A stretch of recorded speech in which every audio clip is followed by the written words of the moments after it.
Good morning, everybody. For those who could not attend the first 2 days of this impressive conference, my name is Wolfgram. I'm professor of history at USC and the director of the Center for Advanced Genocide Research at the Shoah Foundation. So a warm welcome here at this really great location. First I want to thank the Villa Aurora, the director Margit Kleinmann and Friedrich Moranza for this incredible support we get from them, the co-sponsoring. They took care of everything here for the whole day, and so we are really grateful. And it's a long-time cooperation we established some years ago, and we are always extremely grateful that we can do the last days of our conferences here at the Villa Aurora. So big thanks to them.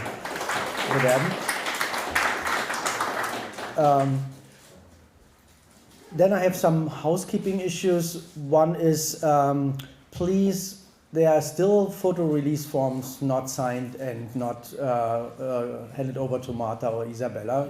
Please don't forget those, they are important.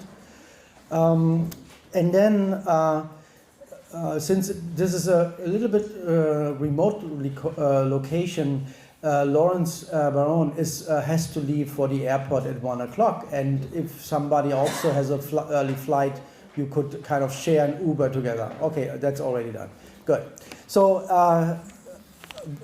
again, welcome, good morning, and I want to introduce briefly the chair for the first panel. This is a dear colleague and friend, Jean-Marc Dreyfus.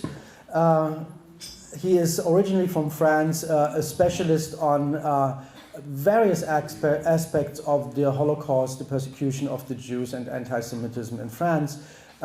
He is currently holding a professorship at Manchester in the United Kingdom, at the University of Manchester, and has established something which I think is really incredible. It's a kind of a several-year project on interdisciplinary view on what happened to the human remains of massacres.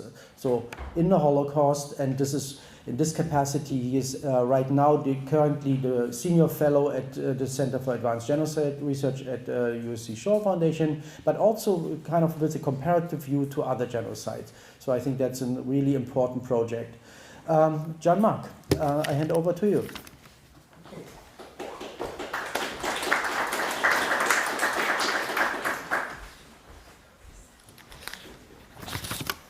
Good morning. Thank you so much, Wolf, for this kind presentation. It's a great pleasure to be here, and I'm in charge of chairing a very fascinating panel this morning, the event and beyond.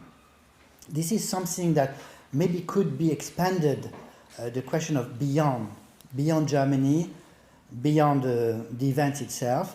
Just to make a very brief introduction, I wrote an article in a volume edited by Wolfgram about my home region, which is Strasbourg. And in Strasbourg, there was a grand synagogue, a big synagogue that was, of course, German built. And when the German troops occupied and then annexed Alsace, they barely touched the synagogues. There were many synagogues in Alsace. Came into Strasbourg on the 17th of June 1940. But 4 months later, so we are in October, around the 22 October 1940, even the date is not certain, there has been a repetition of the Kristallnacht. At least it is the way it is remembered very, very precisely. A repetition of the Kristallnacht. What happened? At night, by night, the synagogue, the main synagogue in Strasbourg, was set on fire by a group probably of young SA coming from the other side of the Rhine, from Baden. And we have one photo of that. Then the remains of the synagogue were systematically destroyed by a building or a destroying company, and the entire building was systematically erased. So it's an as if this it was a Germanization process.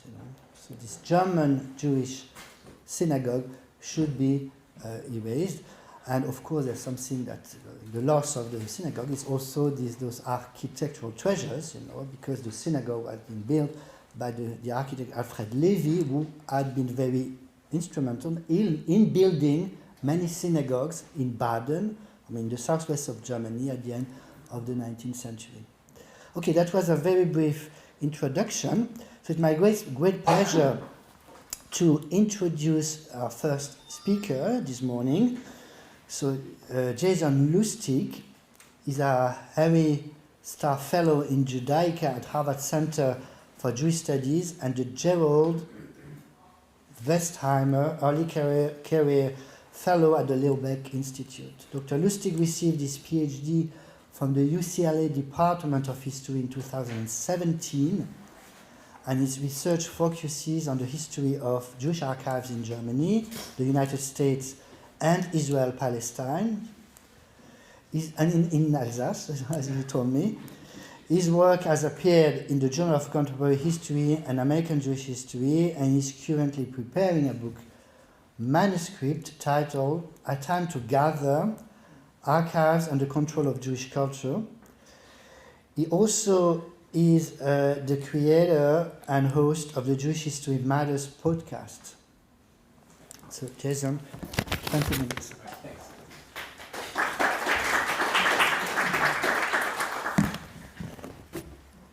Thank you, Jean-Marc, and Wolf, and everybody else who helped to organize this conference, which has been really excellent.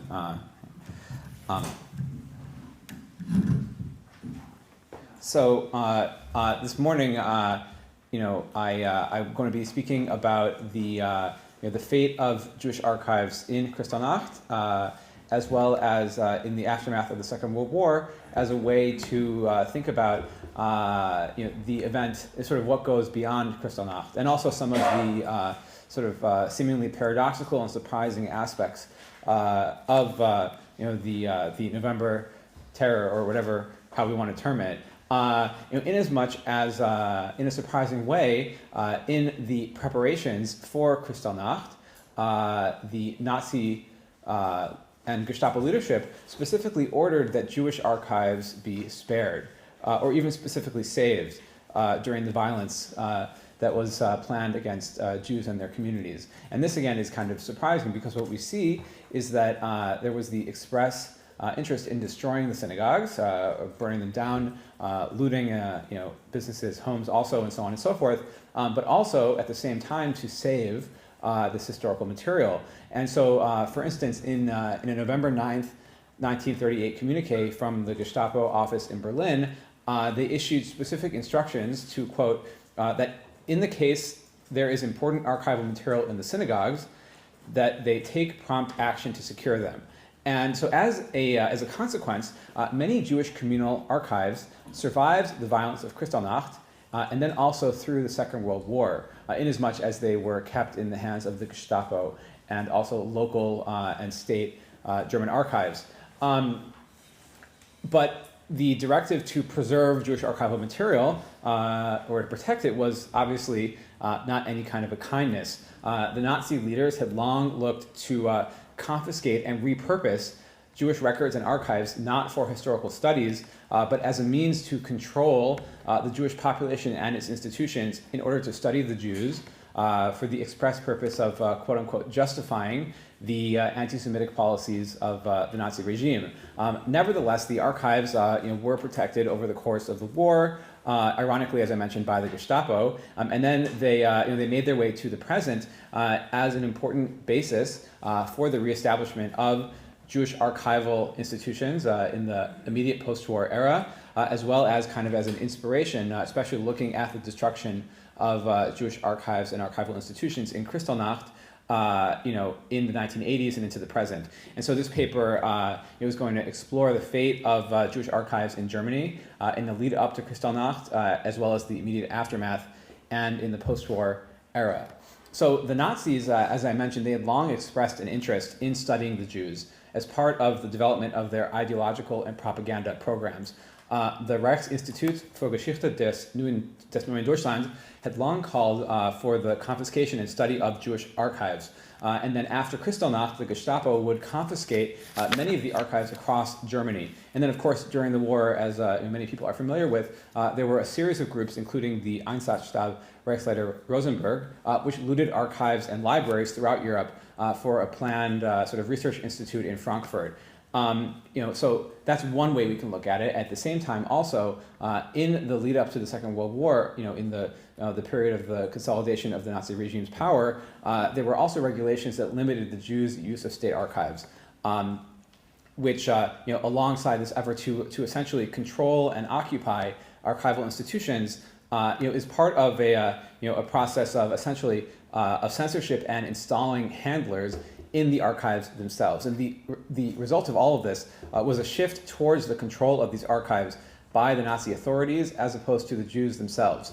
Now, of course, the Jews had a very rich and long archival heritage. The historian Marcus Brann had written in the early 20th century that he had complained that the Jews did not have archives because of quote unquote our restless wandering, which had not allowed Jews to create archives. But of course, Jews had a great many archives around the world and also in Germany. When we look, for instance, starting in the 1890s, groups like the American Jewish Historical Society in the US, the Jewish Historical Ethnographic Society in St. Petersburg, and later the Gesamtarchiv der Deutschen Juden, the Central Archive of the German Jews, which was established in Berlin in the early years of the 20th century. So the Gesamtarchiv, I would argue, when it was established in 1905 in Berlin, was actually the first major Jewish archive that was run by professionally trained archivists. There were other archives, so to speak, before that, but this is a kind of a debate which I don't want to get into at the moment. But the Gesamtarchiv would really prove to be one of the most important archives of the Jews of the 20th century, inasmuch as it proved kind of a paradigm for archival projects throughout the world.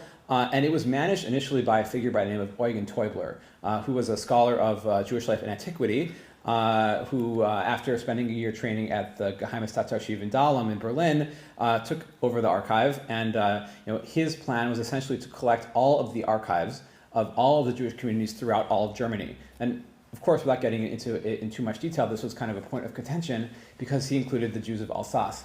For instance, within this definition of Germany, that being a part of Germany at the time. And so under the leadership of Teubler and then later Jakob Jakobson, who took over the archive after the First World War, the group would collect the archives of over 400 Jewish communities throughout Germany. And it became essentially a kind of a monumental archive of Jewish history and life in Germany, which would become a major prize sought by archivists, especially archivists in Jerusalem after the Second World War, where today a large portion of this archive is at the Central Archive for the History of the Jewish People. So what's interesting about the Gesamtarchiv, and I'm focusing on this because it was sort of a central location for this kind of effort to control the Jewish archives, is that it's part of a kind of a very interesting and paradoxical cultural and institutional phenomenon of Jewish life in Nazi Germany, which is to say that that we can talk about a quote-unquote renaissance of Jewish life under the Nazi regime, inasmuch as the Nazi Party coming to power and the concomitant expulsion of Jews from public life led in a kind of ironic way to a strengthening of Jewish communal institutions. And so the Gesamtarchiv provides one example of a trend that stretched from orchestras and operas to schools and synagogues when German Jews simultaneously turned inward toward the past, turned inward and also towards the past as a mechanism for coping with sort of the difficulties of the present and looking perhaps to sort of better times gone by. So in part, that's one way we can look at it. At the same time, the growth of the Gesamtarchiv under the Nazi regime also resulted from the 1935 decree that limited Jewish researchers from using state archives. So if they wanted to do research, they had to go to quote-unquote Jewish archives, including the Gesamtarchiv. But the higher profile of the Gesamtarchiv was not just due to this. It wasn't only about scholars. A major component as well was that the Nazi regime induced requirements, essentially as part of this racialist regime, that increased the Berlin archives usage to unknown levels, in as much as both Jews and non-Jews sought out and needed to secure documentation of their racial status. And so in a way we can talk about a geometric increase in the usage of the archive in the 1930s. So for instance, in 1932, there were about 1,800 inquiries to the archive. And by 1934, there were about 6,500 inquiries to the archive for information. And by 1937 and 38, even though the population of the Jews in Germany had decreased due to emigration, somewhere in the range of about 100 people came every day to visit the archive in search of various types of documentation. And so, in a way, the archive also worked to help Jews throughout Germany to preserve the documentation that they themselves had. A June 1938 article by Jakob Jakobson, the director of the archive, that was published in the Jüdische Rundschau and in a number of other Jewish community publications throughout Germany, called on Jews to, quote unquote, in very large print, protect your archival material. And he called on community leaders also to give material that they had to this central archive in Berlin before they themselves emigrated, to other countries. And so, again, the bitter irony of all of this is that the National Socialism in Germany and the Nazi policies, that were isolating the German Jews and their communities, led to a revitalization of so many of these institutions. The Gesamtarchiv only being one of them. And so, at the same time, the development of these mechanisms of the racial state, led in a way to the support and the usage of these archives, which provided the necessary documentation which people needed on a day-to-day basis. And it was part of also this effort of centralizing and consolidating Jewish life, Jewish communal life, as part of a broad plan, essentially, that we can see of the Nazis to support the actual long-time dreams of Jewish communal leaders for consolidation and centralization. So we see this in the 20s, for instance, when Jewish communal leaders talked about creating a Gesamtorganisation, right, or a central organization of the German Jews. Now, the Reichsvertretung, and so on and so forth, is part of this effort as well. This is a long-time aspiration of German Jews to have a central authority, but it also makes the Jewish communities easier to control by the Nazi authorities. So we have sort of the kind of curious and maybe even problematic sort of alignment of aims, right? Obviously with different outcomes in mind, right? That the Jewish communal life in Germany was sort of being co-opted by the Nazis, and part of this is the archives. And so when we talk about the fate of the archives, it's part of this broad trajectory. Again, there's so much irony and so much about National Socialism. And when we look at what happened in Kristallnacht and the destruction of synagogues on the one hand and the preservation of archives on the other, it's part of this whole phenomenon. And so in the aftermath of the attacks of Kristallnacht, the Gesamtarchiv had been kind of preserved for all of these reasons, and it remained in the Berlin offices of the Jewish community, which again, we can talk about so many Jewish communal institutions that sort of just came to an end at Kristallnacht, but the Gesamtarchiv was not one of them. It continued until 1943, when it was finally fully confiscated by the Geheimes Staatsarchiv, by the Privy State Archives in Dahlem. And so part of the reason why it continued in the aftermath of Kristallnacht is because it was essentially incorporated into the Reichssippanamt, into the Office of Racial Research. So in January of 1939, shortly after Kristallnacht, the Gestapo leaders met to discuss specifically the fate of the seized archives, including the Gesamtarchiv. And they more or less all agreed that the Jewish files, so to speak, should be brought together under the administration of the Gestapo, and that it should be used for political purposes. And they also talked about the need to sort of take control of the Gesamtarchiv in particular. So in March 39, again, just 2 months later, the Gestapo took over 2 of the rooms that were used by the Gesamtarchiv, and it's important to keep in mind that the Gesamtarchiv was not a very large office, so 2 rooms is a lot of space. It's basically the whole thing, and they installed officers who would work in the archive alongside Jakobson and the other archive workers who would monitor it and would eventually come to control it. So Jakobson himself was provided with certain kinds of quote-unquote advantages as part of this whole arrangement. So for instance, he was not forced as an individual to wear the yellow star, and he was able to kind of save some of his friends from deportation by giving them jobs working at the archive. Now, of course, everybody eventually ended up getting deported anyway, but this was kind of the whole arrangement, where in effect, even if he had some of these quote-unquote privileges, he was really a prisoner of the Gestapo. So, for instance, in 1939, Jakobson's son and wife were permitted to emigrate to the UK, but his own exit visa was denied because the Nazi leadership understood that his role was important. He had a kind of a usefulness for his archival knowledge, and he was kind of forced to work as an expert for the Reichsdiplomat to translate translate into German the Hebrew documents, and then even after his deportation in '43 to Theresienstadt, he was in a sense sort of forced to continue working for the this Office of Racial Research to translate materials and study materials for the Gestapo, even at the concentration camp where he was given a typewriter, a secretary, essentially an office to continue this kind of work. Even as his staff, sort of had a different kind of fate. So in a way, when we talk about the fate of Kristallnacht during the fate of the archive during Kristallnacht and then afterwards, what we see is that as the use of archives was increasingly restricted for Jews, the historical material began to play a larger role in the sort of the upkeep of the racial regime. And with the insertion of Nazi officials in the archive, it was increasingly incorporated into the apparatus of the control of Jewish communities.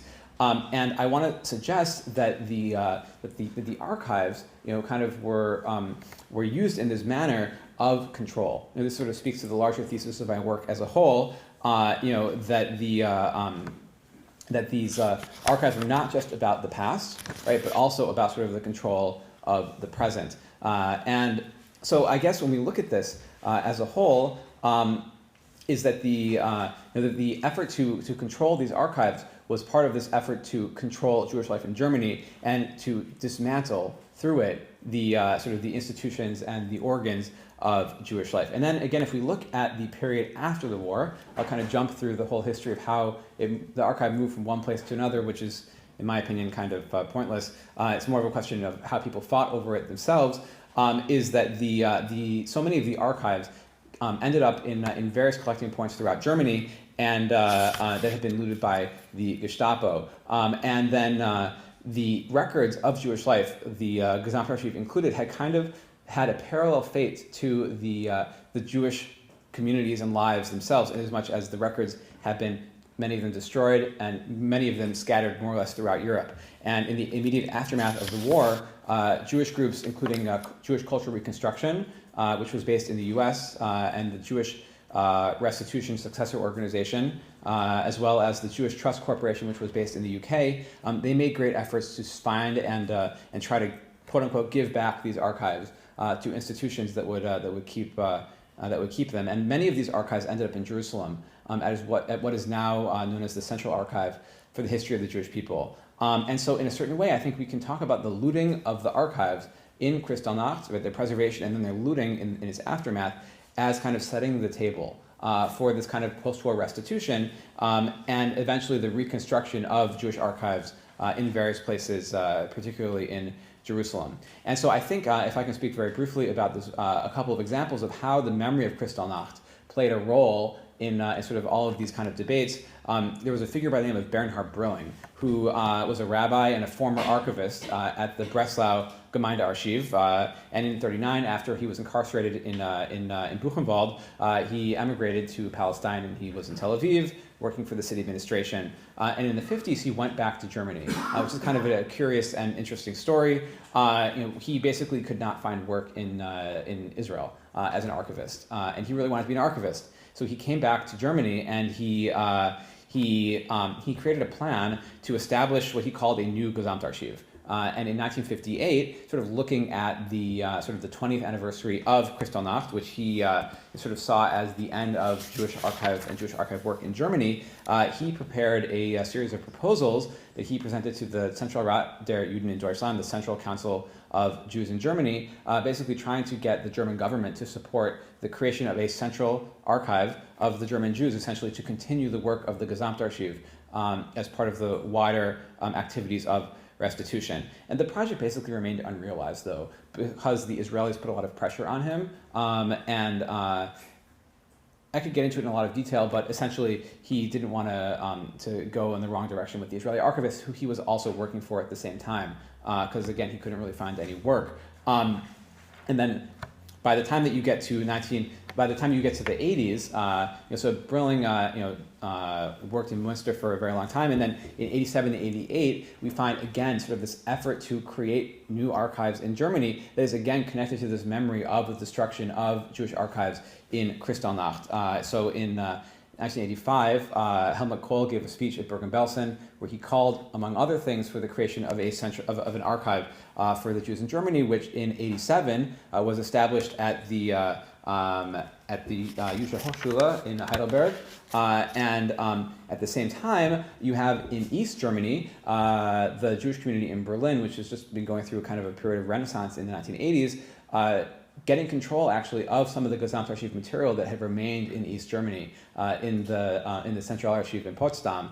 And so it's actually, in a way, when you look at the formation of the Centrum Judaicum, in essentially the Oranienburgerstrasse synagogue in Berlin, at the same location where the Gesamtarchiv had been for almost 40 years, that it's this memory of Kristallnacht, right, where they want to rebuild the synagogue that had been destroyed and also reestablish a kind of an archive on the basis of this Gesamtarchiv material that is part of the sort of the memory and the utilization of Kristallnacht in terms of the revitalization of Jewish life in Germany. And so to conclude, when we talk about the symbolic significance of these archives, their confiscation by the Nazis, the efforts to gather them after the war, and then to reestablish archives, whether we're talking about in Jerusalem or in various parts of Germany, in the 50s or the 80s and so on, it represents, I think, an important aspect of the memory of Kristallnacht as a touchstone, as Jews looked to kind of reconstruct archives in Germany as a representation of Jewish life there in general.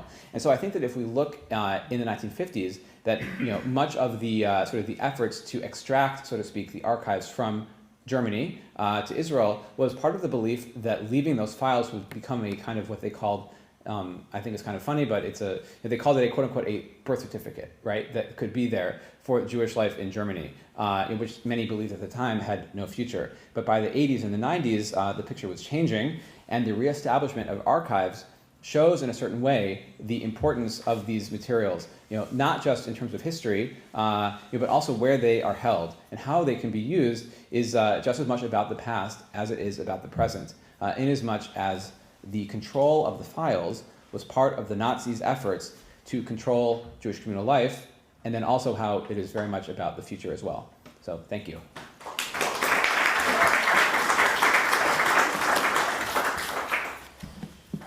So we have 15 minutes for this question. I think we need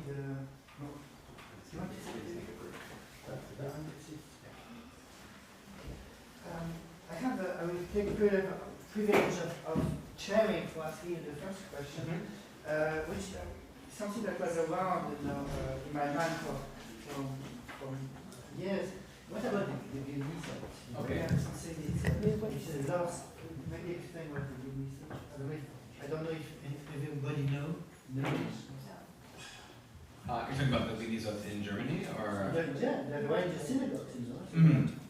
Yes, so Jean-Marc, thank you. I mean, what you're bringing up here is another kind of archival tradition, so to speak, which is the tradition of Jews to preserve mostly religious materials in synagogues. Sort of the most famous of this, of course, is the Cairo Geniza, but there's a widespread tradition of keeping a Geniza or holy or sacred materials in synagogues. Though the reality actually is that the Cairo Geniza is kind of unique in as much as they've kept things there for 150 years, where traditionally in most other places the Jews would kind of dispose on sort of a regular basis of whatever materials they had in their Geniza. So the kind of the Geniza material in Germany is of a much, it's not that significant in terms of the amount, I would say. But there have been efforts, more recently to try to reconstruct or to find some of this material, like especially in Austria. I know there's a project in this respect.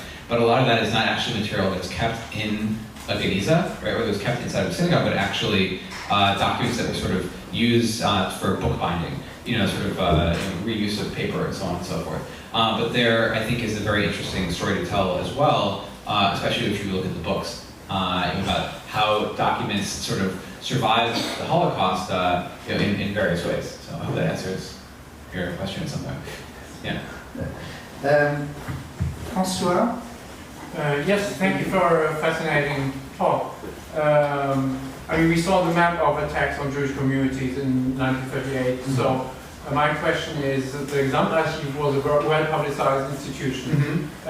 How about the 1,200, 1,300 other communal institutions which presumably had some sort of archive? Mm-hmm. Can you give us some idea of in how many cases local Nazis were involved, who were involved in the attack on the Jewish communities, actually implemented the order from above to steal these materials, and where they were put? Is there any idea about that? Mm-hmm. Mm-hmm. All right, thank you. This is a very important question, because I focus, as you mentioned, on this one central institution. That, again, part of the reason why I focus on it is because it became such a prize, so to speak, after the war. But when we look at the events of November 1938, of course, the attacks were throughout all of Germany, and I guess even in Alsace, as you mentioned. Yeah, so it's tough to gauge. I know of a number of specific instances. So for instance, if you look at these communiques from November 1938, the Central Gestapo leadership specifically called out a couple of communities where they knew that there was material. So for instance, in Cologne, there's like a footnote in the document if you find it. This is, I think, a fairly well-known one. They publish it in like the Topography of Terror and a couple other places. These kinds of pre-Kristallnacht sort of communiques. And so they have like a footnote to this sort of note about the archive, saying that also in Cologne, that there are important materials to save. In other instances, in Worms, for instance, I'm not sure actually if the material was held by the Gestapo before Kristallnacht, but they had it, and so in 1940, Friedrich, who was the municipal archivist, stole the files from the Gestapo and hid them in the state archives there. So that's sort of one of these instances as well, where we can say that the Gestapo was holding on to this material. So part of the whole story of what happened to these archives and records over the course of the Second World War is that it's really tough to trace the sort of the pathway of any one particular set of documents. But I think that if we look at sort of the instructions that were sent out, and also a couple of these instances, and I could go through a couple more too, but I know there are other questions. I think that it's pretty clear that that while they didn't necessarily always follow it to a T,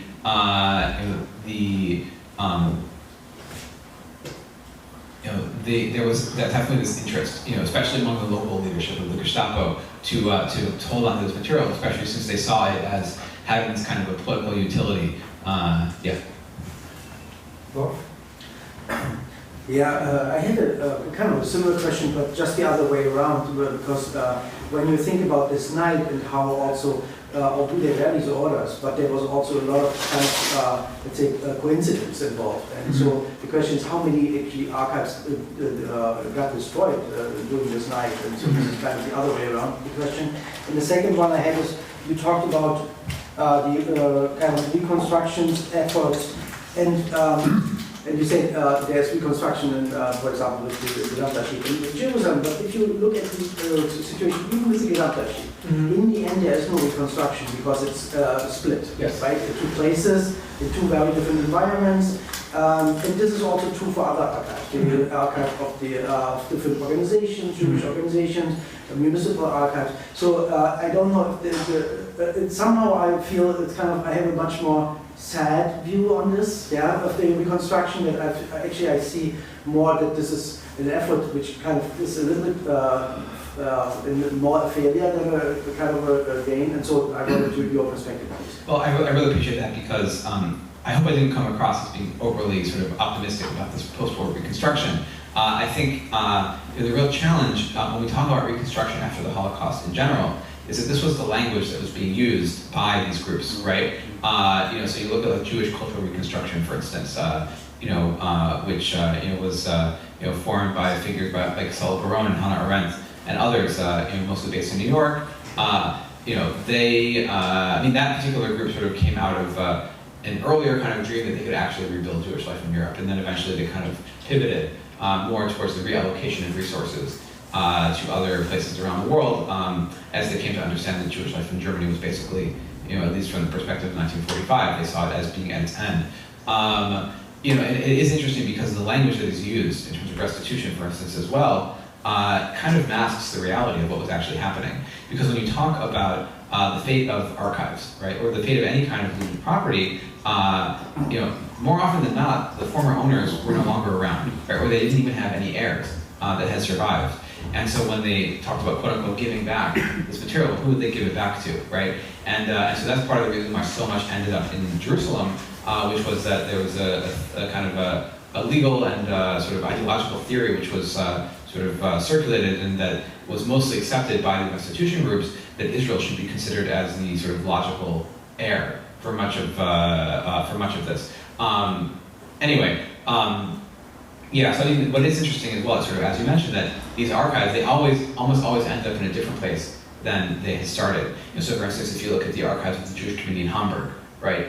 The Jews in Hamburg after the war kind of didn't want to give this stuff to the Israelis. But in the end, it still made its way there. And then some of these archives just ended up getting split up in various ways. The Gesamtarchiv, a large portion of it, but not all of it, is in Jerusalem.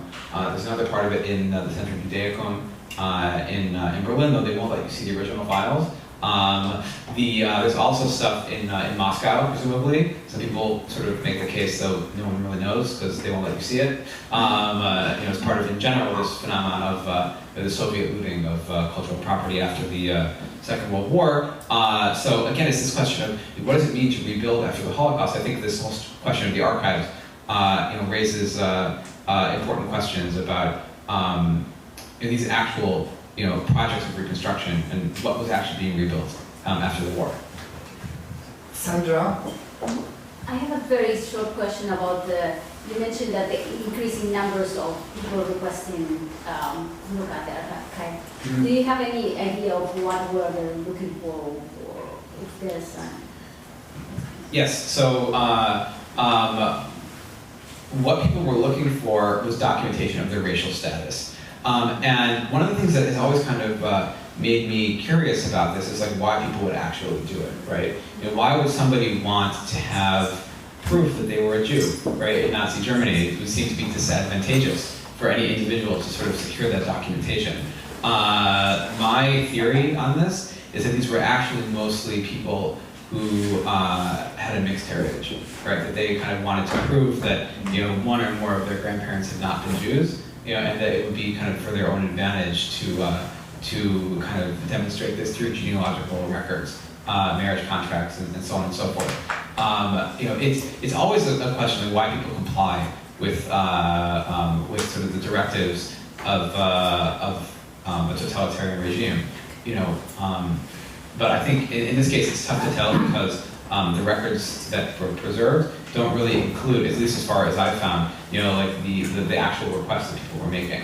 Not everything survived. A lot of stuff wasn't destroyed, and not every archive keeps records of every inquiry anyway, also for privacy reasons. But I think that what is most interesting about it is that there was this wide range of people who were interested in using this material. Now again, you look at the total number of Jews in Germany, and 6,000 people is actually not a lot, right? But it indicates this, within the context of this one institution, sort of the rise, its own rise to relative prominence. In comparison, in particular, this is something I didn't really talk about in the paper, but in the 20s, it kind of fell apart. There were no resources. No one was interested in using the material.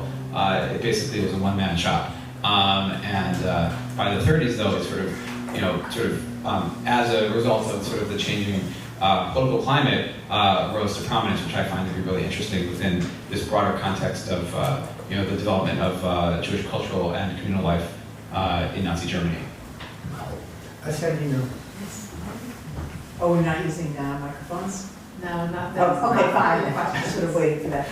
So actually, I had two questions, but I did want to offer perhaps a way of thinking about that, why people would want to look for their sort of Jewish bona fides in the archives, is if they were looking for assistance in emigrating through Jewish aid organizations, to be able to, for somebody who may have been fairly distant from Jewish communal life, that they could then turn to the highest and say, "Look, I'm really a Jew." So that I threw that out with obviously no particular knowledge at my command. But my two questions were, first, in terms of what was in those in that archive. I mean, what did they define as archivable? What was valuable? Were these social history kinds of documents? Were they high culture documents?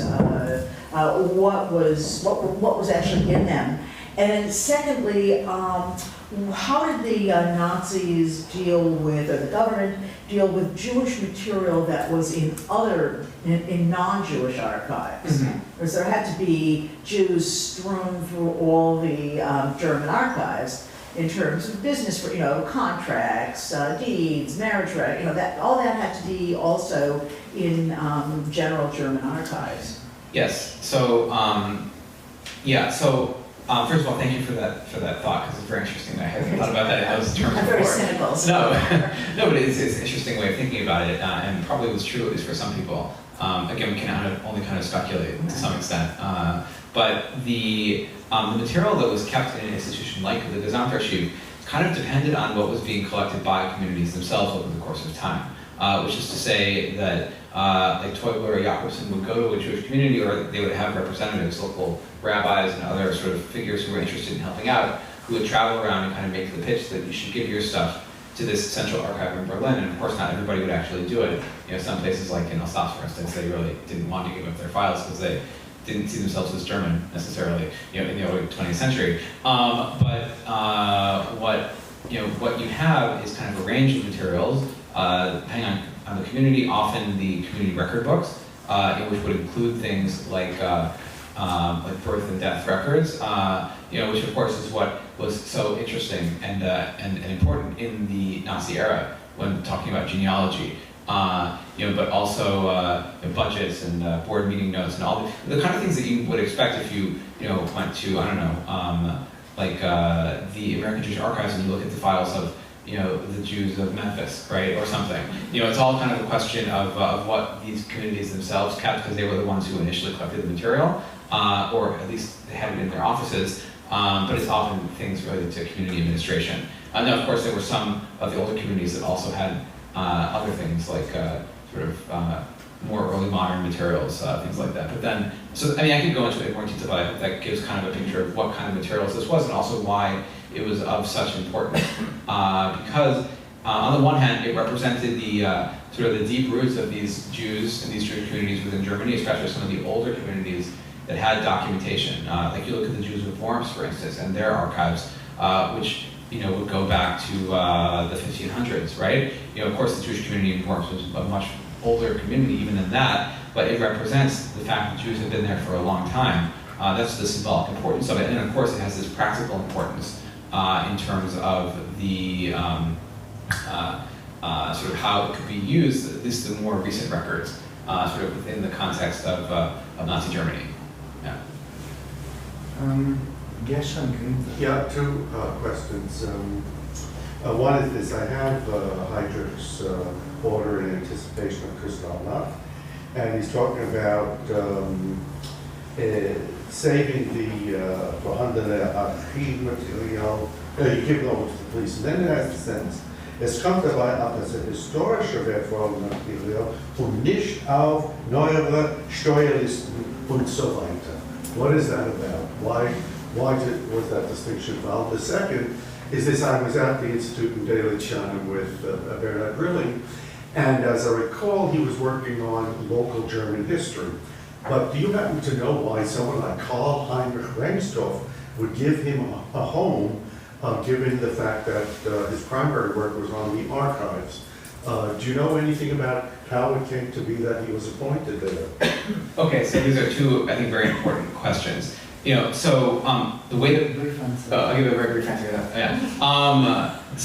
In terms of the actual orders of the Gestapo, so I'm kind of a postmodernist, right? So it doesn't mean that I ignore the evidence by any means, but I think that there are all sorts of competing policies and competing sort of approaches that are taking place simultaneously. So I think that, you know, even if they say this is of historical value, they were actually planning to use it, and we see this a couple months later when they discuss it in their meetings, that they understood the political purposes of these documents. At the same time, and this kind of explains this this offhanded note that you kind of mentioned, that they had to kind of explain perhaps to some of the rank and file members, you know, why should we save this stuff, right? You know, why do we have this seemingly paradoxical policy, right? You know, we want you to go, you know, this is their perspective. They say, you know, go destroy the synagogues, right? But save this stuff, right? They might need to explain to sort of as I said, the rank and file people, sort of why they have this seemingly paradoxical sort of directive. So that's one thing. In terms of Brilling, so this is something I've been thinking about a lot recently. I'm working on a new chapter for my book that deals with this kind of sets of issues. You know, so Brilling did his PhD with Rengstorff in the 50s, I think that in general, I mean, that Rengstorff, you know, who was a New Testament scholar, you know, was kind of interested in the growth of Jewish life in Germany in general, as, you know, part of, again, in the same way that Brilling talked about the creation of an archive in 1950s Germany as part of a, you know, the Wiedergutmachung, right, of trying to sort of put everything back together again. That Rengstorff, who founded the Institutum Iudae Culturianum, which was in Münster, you know, he even founded it. It had been around since the 1890s, I want to say, but he kind of resuscitated it after the war, in part as part of this interest in sort of cultivating Jewish studies in Germany. And Brilling was, besides his work on the archives, was an early modernist. He studied these tiny Jewish communities in Silesia, you know, which is where he was from, and goldsmiths and all sorts of different things. Probably why most of us haven't read his work, but fundamentally, I think that Rengstorff, even though he himself studied the New Testament, you know, was interested in Brilling as, you know, perhaps the beginning of a renaissance of Jewish studies in Germany, and then of course Brilling did play a very important role in the development of Judaistic in Germany. Okay, we have 3 more questions, brief, and 3 brief answers. Takis. Yes, when the Germans attacked the Danish Jews in October 1943, they also desecrated the great synagogue in the Kristallnacht Street, which is called Kristallnacht Street, by occasion. And but they left like Torah scrolls and sacred objects, books, and so on and so forth, just lying around. And the pastor of the nearby Lutheran church moved in when the Germans had gone on their raid, and secured these objects and took them to the church and hid them in the church attic until they could be handed over to the Jews when they came back and reopened the synagogue. Do you have any similar examples of Gentiles moving in and trying to secure the remnants, archives, other objects in connection with Kristallnacht?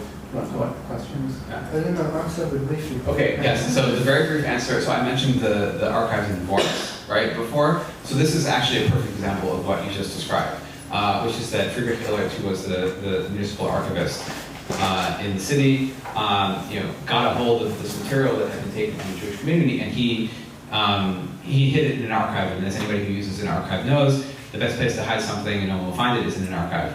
Because if the files are not labeled correctly, no one will find it, right?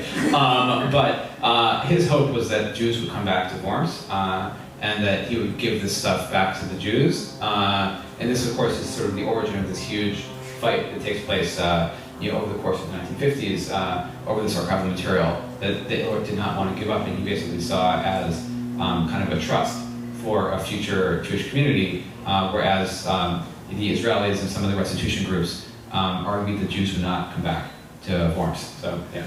Stephen Ross, brief question, brief answer. Yeah. Quick question. Did the American troops take any of the archives and bring them back to the United States? Not that I'm aware of. Okay, let's stop it. I mean, there will be many more discussions after the panel. So thank you very much. Thank you.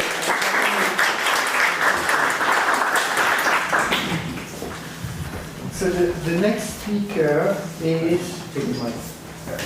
the next speaker is Alexander Walther. Go to the desk. So Alexander is a PhD student at the Friedrich Schiller University of Jena. He studied history and English in a teacher's training course at Friedrich Schiller University, receiving his first state exam in 2014. In his thesis, he analyzed the memoirs of former Yugoslavian refugees who had fled to Germany in the 1990s war. His dissertation project investigates the multifaceted forms of commemoration, practices, and representations of the Shoah within the GDR's culture of remembrance dominated by anti-fascism. And the title of Alexander's presentation is Jewish Anti-Fascism, ? Kristallnacht, Remembrance in the GDR between propaganda and Jewish self-assertion.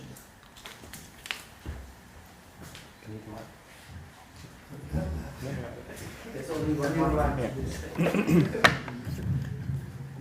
Okay. Yeah.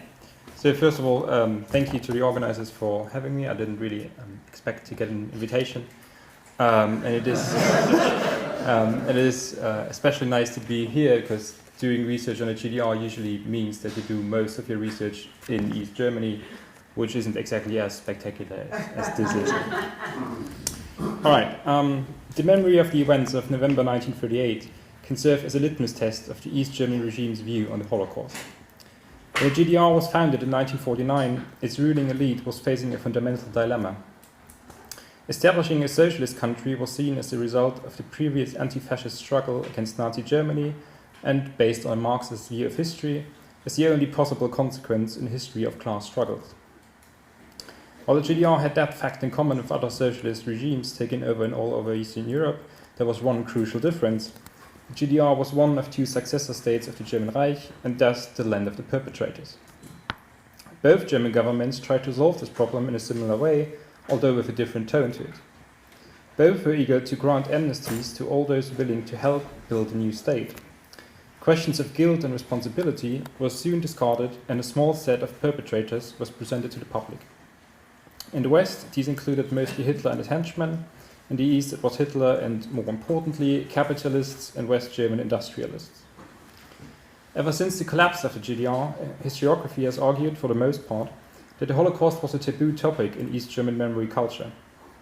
If it was addressed, it served as a means of propaganda only. The 9th of November, however, may serve as an example to illustrate that this view is too narrow and inadequate. In this paper, I will try to show how the commemoration on the 9th of November in the GDR tells us something about the regime's stance on the memory of Jewish victims of Nazi crimes, and how other groups, such as East Germany's Jewish minority, used the date to implement their very own agenda. The 9th of November has been a day for commemoration ever since 1918. However, in 1945, it was unclear what exactly was to be commemorated on that day. Two events had been addressed during the Third Reich. First, the failed revolt by Hitler on that day in 1923, which was glorified as the first attempt to overthrow the state, and second, the proclamation of the Republic in 1918, which was, on the other hand, demonized. After 1945, the communist-dominated papers in the Soviet occupation zone, and later the GDR, were eager to point out the revolution of 1918, highlighting the communist role in toppling of monarchy and criticizing the missed opportunity of erecting a socialist state. The events of 1938 had to be integrated into that sample. During the early post-war years, it were almost exclusively survivors who took action and initiated commemorative events. Already in November 1945, a Berlin-based radio station hosted an event during which the city's mayor gave a speech, and a Jewish survivor gave an interview on the pogrom and the reasons for it. Similar events were held on every anniversary in the following years. These events were hosted by a small group of people and quite often only attended by their peers. The reactions of Germans to them were diverse, ranging from approval and praise to strong rejection and hatred. When a newspaper in Halle in central East Germany printed an article on the fate of the city's Jewish population in 1938, it received various letters from readers scornfully asking whether it would be right to only report about Jewish victims, especially since National Socialism had shown that they were, and I quote, parasites to the people. Staging commemorative events for Jewish victims in post-war Germany always meant confronting the still widespread anti-Semitism within the German population. In 1945, the term collective guilt became a buzzword, and soon Germans began discussing its implications. The defensive reactions of so many ordinary Germans were an expression of a common feeling of guilt, or at least shame, and some sort of acknowledgement of some responsibility. The persecution of the Jewish population especially was a trigger of such reactions. Referring to Jewish suffering during Nazi rule always implied the fact that the vast majority of Germans had kept silent. This was regularly addressed in events on the 9th of November, both by Jewish and non-Jewish speakers. In a report about an event in 1950 in southwest Germany and southeast Germany, the reactions of the audience is summarized as follows, and I quote: "Some concert goers staged a concert of coughing, ein Hustkonzert, so loud that Comrade Friedrich remarked, 'You should have coughed in 1938, but you remained silent then. Today you will have to listen to what I have to say to you.'" End of quote. Similar remarks could be found in newspaper articles and speeches concerning the 9th of November. The overall acceptance and appraisal of National Socialism by the majority of Germans could most impressively be addressed via the issue of the persecution of Jews. Jewish survivors were not entirely alone in their attempts to raise awareness of Jewish persecution under Nazi rule, yet their allies were scarce. The nature of the post-war discourse on how to deal with the Nazi past is somewhat paradox. It was entirely dominated by former Nazi victims and survivors, yet it had to incorporate the experience of the vast majority of Germans as well. Already in 1948, the formerly persecuted came into conflict with the ruling party, the SED. Since the regime did not justify its own existence via elections, but derived their claim to power from history, their position was fairly weak. In order to ensure the population's consent, the SED, especially the ones who had been in exile in Moscow, soon opted for conciliatory gestures. Reminding the population of its own role in National Socialism was not among these strategies. Rather, the SED granted former party members access to their own ranks to a high degree. In the early 1950s, former Nazi party members made up around 8 to 10% of the SED members. Those insisting that Germans should be confronted with Nazi crimes and their own role in it became less visible.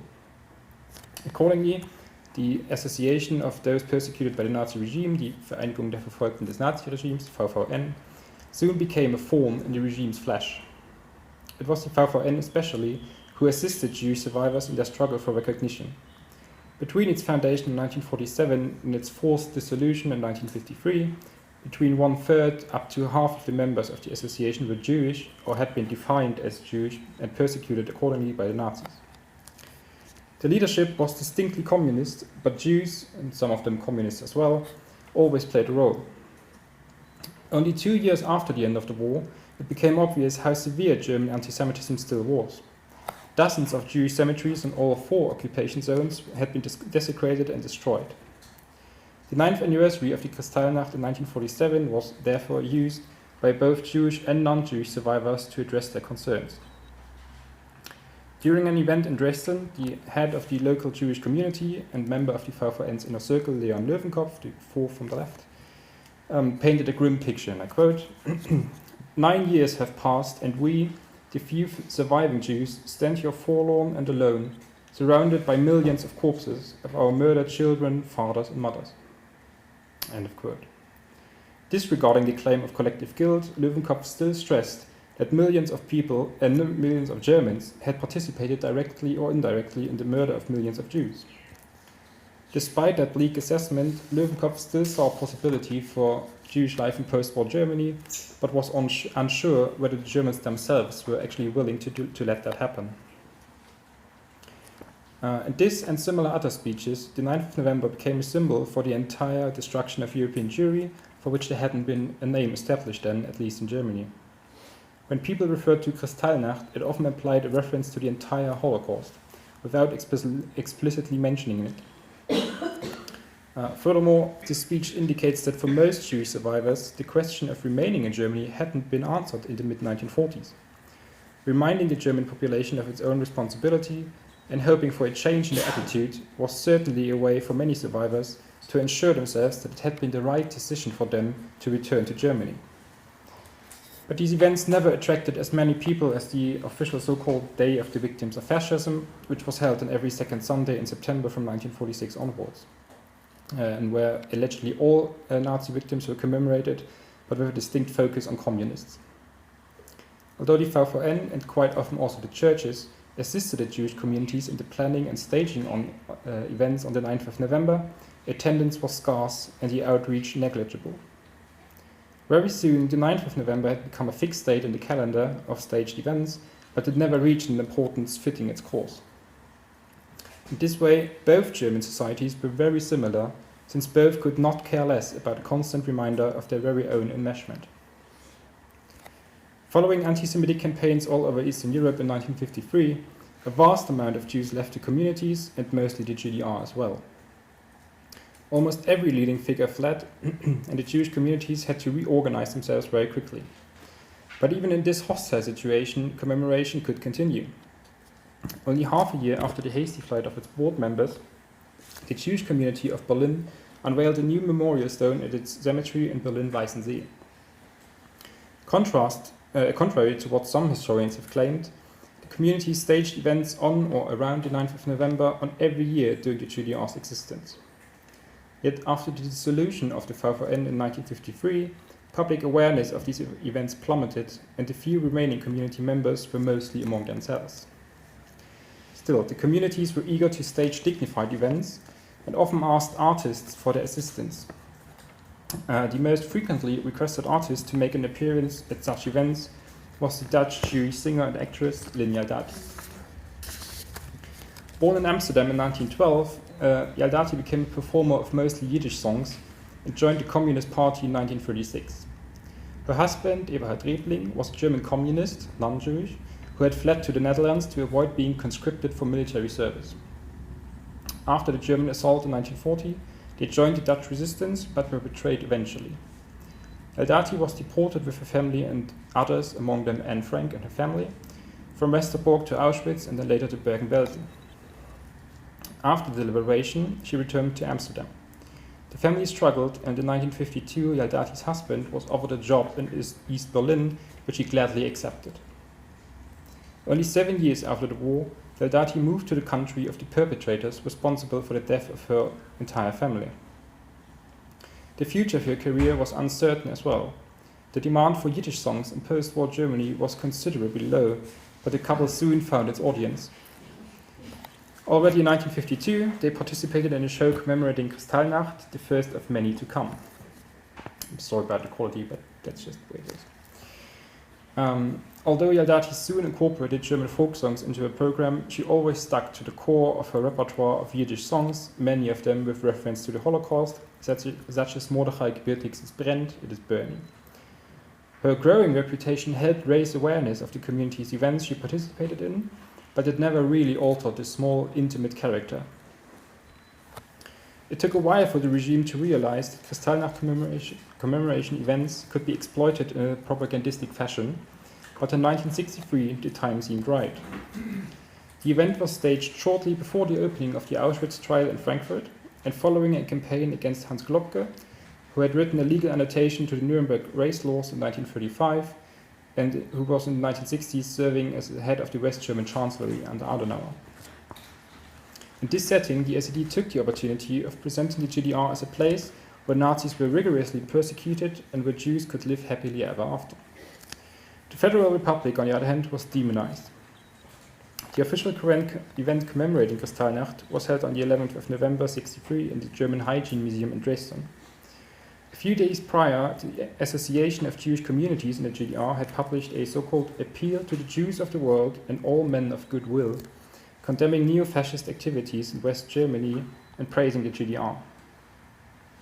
The speeches delivered at the event contained similar phrases. As the GDR's chief rabbi, Martin Riesenburger, put it, I quote, "We Jews always have a home where we find a home in the people's hearts. Our home is here in the GDR, where the brown past has been flat out been dealt with." And I know it's bad style to end a sentence with a proposition, but I couldn't think of another translation.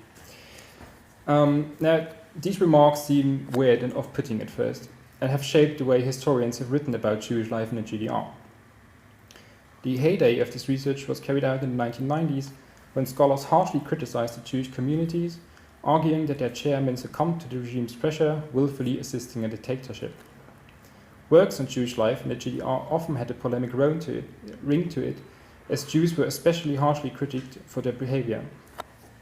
But a Jewish origin does not imply having a higher sensibility for the mechanisms of dictatorships. To put it in a nutshell, being Jewish did not mean that it could not behave just like any other person in the GDR. Instead, I would argue, we should assess their behavior just as we do with ordinary GDR citizens. At times they appropriated the regime's views and policies, and sometimes they compromised and went along, as in this case. Furthermore, Riesenburger's statement cannot only be seen as propaganda. After 1945, socialism and anti-fascism constituted the only condition under which Jewish life in Germany seemed possible at all. The anti-Jewish actions of 1953 did not necessarily change that. For only a few months later, during the riot of June 1953, most Jews remaining in the GDR supported the regimes suppressing the riot. Too many remembered how a great mass of people could also pose a threat to the Jewish minority. And some were reminded of the events of 1938, and a few but frightening instances of rioters chanting anti-Semitic paroles in 1953 seemed to prove their point. While some had certainly their issues with the regime, there were only few alternatives, if at all. If Victor Klemperer put it in 1950, when he noticed, quote, his great divergence from the SED on all intellectual matters. But I cannot just move over to the West, it is even more repugnant to me. While some were crossed with the state, living in West Germany did not seem to be a viable alternative. Although reality often interfered, the idea, or better the wish, for an anti-fascist, better Germany was strongly felt by many Jews, and one of the reasons they stayed. Despite these subversive actions, the communities always remained their independence. They never publicly condemned Israel, for example, something that the party often asked them to do. And they used the opportunities to highlight Jewish suffering under National Socialism, for instance, by proposing a special stamp with the GDR post issued in 1963. Now, a stamp isn't exactly the pinnacle of commemoration, there are other things you could do, but still it was a success since the proposal was put in motion. And this is 1960s Germany, so a special stamp is really something. There were only few involvement of high-ranking party officials in these events on the 9th of November. Only in 78 and 88, on the occasion of the 40th and 50th anniversary, similar grand events were staged. And there were occasions where the communities were publicly forced to endorse the state.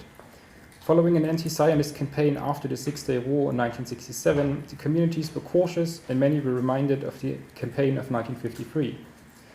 The main event on the 9th of November in 1967 was thus held in the remotest of all locations in the middle of East German nowhere, in a small town called Dreyfus, which I think none of you have ever heard of, where the president of the association felt the urge to pledge, quote, a clear allegiance to the GDR, the homeland where fascism and racism have been banned forever. At the time, the 9th of November had been well established as the most important date for the Jewish communities to make a public appearance. Issuing such a statement was not so much an act of heartfelt allegiance, but a necessary measure to ensure the regime's toleration. But the 9th of November was also an occasion for protests. Starting in the 60s, but really only growing in numbers in the 80s, Church groups investigated Jewish history in their cities and either supported the Jewish community's commemoration or staged it themselves when there were no communities left. On the 9th of November 1983, a small group of adolescents gathered in Leipzig at a memorial stone for the synagogue that once stood there. Following a prayer in the nearby church, they lit candles and placed them next to the stone. Shortly afterwards, the police arrived, dragged out the candles, and arrested everyone. The same thing happened the other day. Criticism of the regime's history policy and an anti-fascist folklore which often tended to neglect Jewish and non-Jewish non-communist victims was mixed with general discontent at life in the GDR. This episode highlights how some people who had no particular connection to Jewish remembrance seized the opportunity and appropriated it for their own purpose, thereby not disregarding the actual event, but utilizing it and expanding its meaning. Commemorating a historical event is, after all, never only about the past, but also about the present. I will skip the events on the 50th anniversary and come to my conclusion. The 9th of November was an occasion for commemoration throughout the GDR's existence. The organizers' intentions differed at times, but for the most part, Jewish communities were able to shape the events in their will. The gatherings were the most explicit way of highlighting Jewish victims, though the public perception only really grew from the late 1970s onwards. Moreover, the Kristallnacht served as a substitute for the entire Holocaust. In this way, the events deviated from the common practice of commemoration in GDR, as it did not include the highlighting of communist victims. On the 9th of November 1989, a large crowd of several 10,000 people gathered in Leipzig to hold a silent protest at the already mentioned memorial stone for the former synagogue. Speakers demanded a change in politics and an improved relationship with Israel.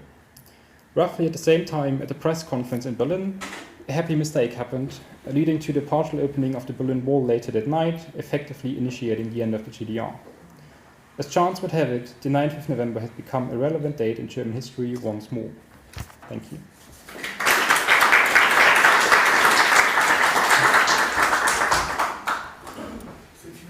Please take the microphone. Thank you for this fascinating for you.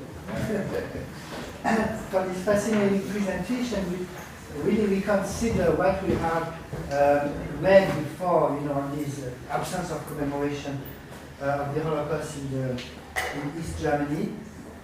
And thank you also for being very nuanced, and balanced in many ways. I'm sure there will be many questions for Alexander. Yes. The clip I showed yesterday from A.M. Schotten, which is really a powerful clip, and it was one of the few films, though it was made in the Soviet zone, that they allowed to be shown in all 4 zones. But there is this kind of history of, at a time when West Germany wasn't making these films, of East Germans making films that deal with the plight of the Jews, always within this communist interpretation. But the Council of the Gods and Naked Among Wolves, and so they don't necessarily have Kristallnacht in them, but there is that kind of memory that's embedded in popular culture. The Jews are victims. They're not wise victims because they don't always join the Communist Party to fight what's going on. But that Jews are victims of Germany. And the Globe, you mentioned the Globe thing, there were a bunch of documentaries at that time, and actually Kristallnacht ends is shown in 1960, 61, 62 in a series of East German films that deal with indicting look. I don't know if you want to comment on that. Yeah, that is more or less the main argument of my dissertation, that I think that they used anti-fascist framework or incorporated just enough anti-fascist elements, so to speak, into their works to make it happen, to pass censorship. But then they put a distinct focus on Jewish suffering during Nazi rule. And yes, films are among these. But when you ask people of how do you remember the Holocaust was commemorated in GDR, they have their sort of go-to examples, and they're usually 2 or 3 movies and 2 or 3 novels, but other than that, they can't really think of anything else. And I'm sort of trying to change that. Stephanie? Yeah, thank you very much. First of all, I think anti-fascism is not a bad framework. You know, I mean, it makes sense after fascism. And I think it was very important that you had this quote by Viktor Klemperer, because I think this is very symptomatic for many, at least Jewish intellectuals in the GDR, who it was a better state in their opinion. And I mean, Annette Leo wrote this book about Steinitz, one of the, you know this probably, and it's called In the Trap of Solidarity. So, I mean, they did criticize, and they did not feel at ease with many things in the GDR, but it was still the better Germany, and they were caught in this trap of solidarity. That's one point, and the other point I would like to make is, I mean, your PhD is on the GDR, I understand, and but I think it's very important to keep the comparison to the West in mind. And West Germany at the same time, I mean, I don't have to go into this, but it was surely not a state that was dealing with its past, by far not. And if they did, it was also, you said it's propaganda, but you could use the same term if you want to use it for West Germany. I mean, they were instrumentalizing Jews, the Jewish community, and all this history, just put it in a political way, just as they did in East Germany. And when you compare it, I think what is really striking is the parallel and the parallel development. And it's in 89 and 88 when you have in both Germany suddenly like the grassroots movement of commemoration, and you have publications, etc., etc. So somehow, even though these two states were separated and very different, but in a subcutaneous way, the development was very parallel. Postwar? Can I follow up on that, Stefanie? I think there are still very important differences. I mean, we cited in our paper the turning point of 77, 78, which is specifically Western in dealing with the history of Kristallnacht. And similar, I mean, something similar to what happens in the GDR in 88, 89. So historical memory very closely connected to a process of growing consciousness, historical consciousness in civil society, independently of central players like the state agencies, etc. So that takes place 10 years earlier in the West. So similar forms like Schweigemarsch in both cases, but I mean with quite significant chronological decalage. Is it a question to our comment? You want to answer the barbarian? I think it's an important point. Yeah, no. I agree with more with both of you. Of course, there were differences, especially in the ways, in the circumstances, what was possible and what not. And yeah, there was the grassroots movement was certainly a little earlier in the GR, in West Germany. But in GR, you also have German, this Christian-Jewish dialogue happening, starting in the late 70s, and action, reconciliation, and peace, and all that. It was also happening in GR.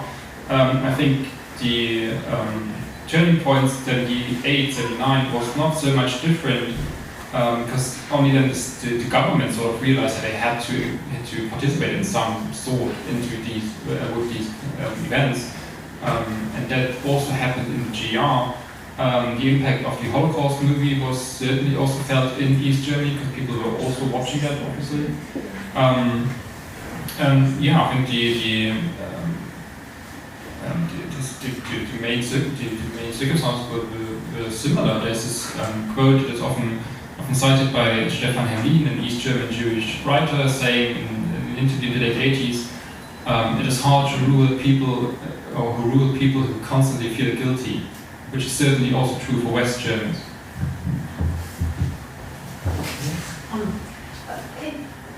Can we potentially fast forward, because I'm very interested in, on the one hand, practices of commemoration of Jewish victims under anti-fascism or also post post-unification and the kind of like absolute failure of denazification, especially around, the today's family where you have this, rather vibrant neo-Nazi community, also like, under the auspices of the GDR. So I'm just wondering, can we just talk a little bit about how these commemorative practices seep in or fail to seep into larger civic society, and why, what do you think are the reasons for this disconnect?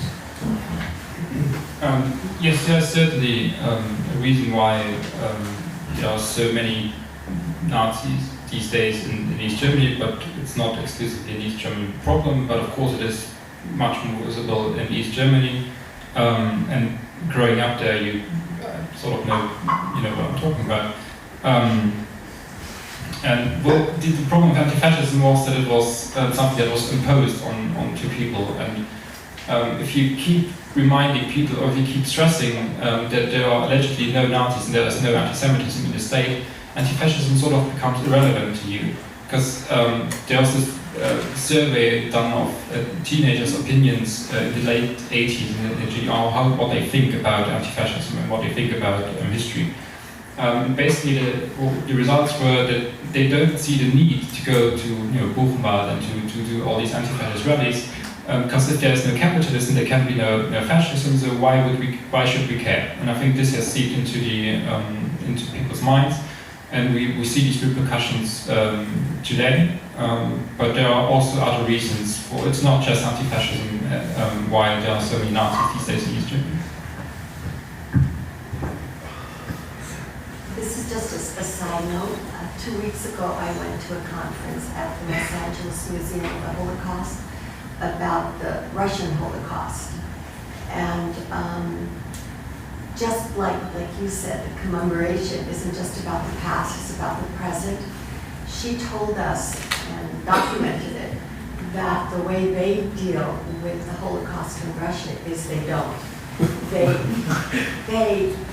And she showed us a lot of slides, but even in the memorial of Babi Yar and other places, they talk about the death of the Russians under Stalin. They do not even use the word Jewish.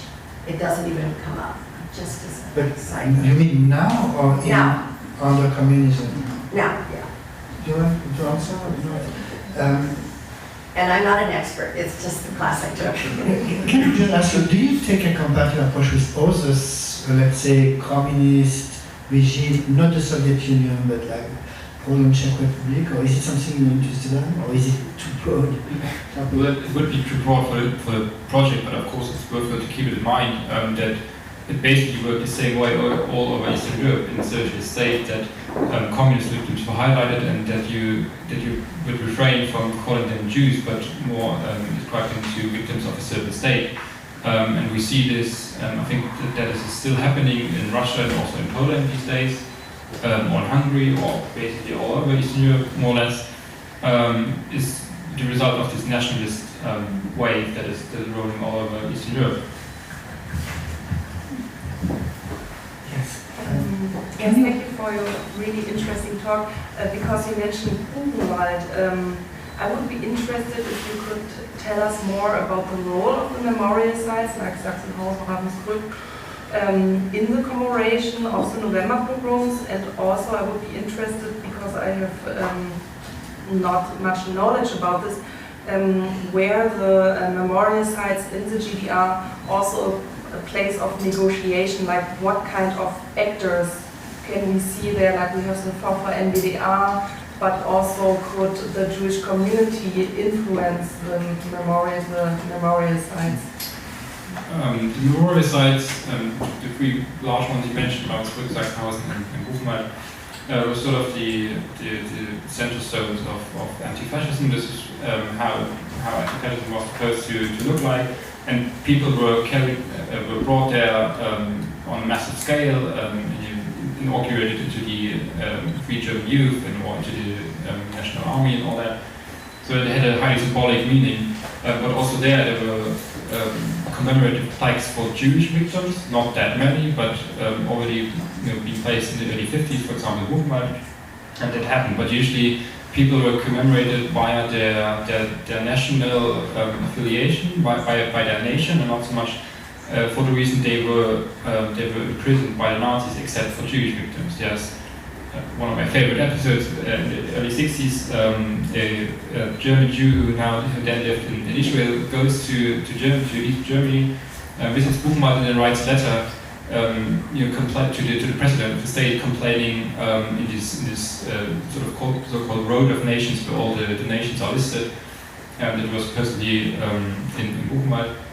He complains that Israel is mentioned, and then he gets the answer saying, well, yes, but that would be a Nazi thing to do, because these people were members of their states. They were Germans and Italians and Poles and all that. And by referring to them as Jews, we would do basically the same thing as the Nazis. So then he responds again by saying, well, but they were considered to be Jews, and there was a reason why the Nazis persecuted them, and you should mention it. But it's remarkable that they got an answer. Yes. Macinta, last question. Another question. Yes.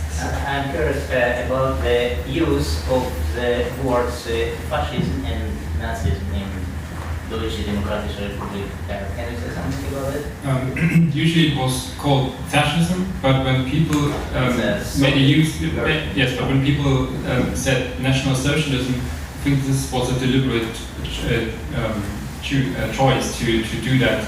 There was a strategy to highlight that it was German fascism, that it was German crimes, and not just any weird fascist crimes. So by choosing Nazism or National Socialism, you would sort of implicitly critique anti-fascism. Was any synagogue rebuilt in East Germany in the time of communism? Yeah, there was one in Erfurt which was rebuilt completely, and the others were restored. So there were 8 or 9 working synagogues at the time. Okay, this is really fascinating. I'm looking forward to reading your what you will be writing. It's very. I mean, it's really important. Thank you very much.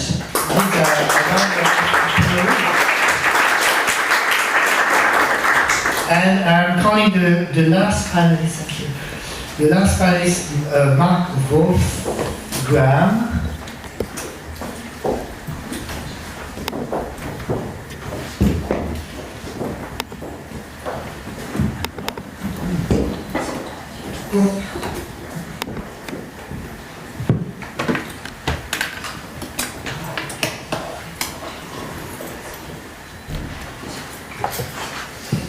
So let me introduce you briefly. So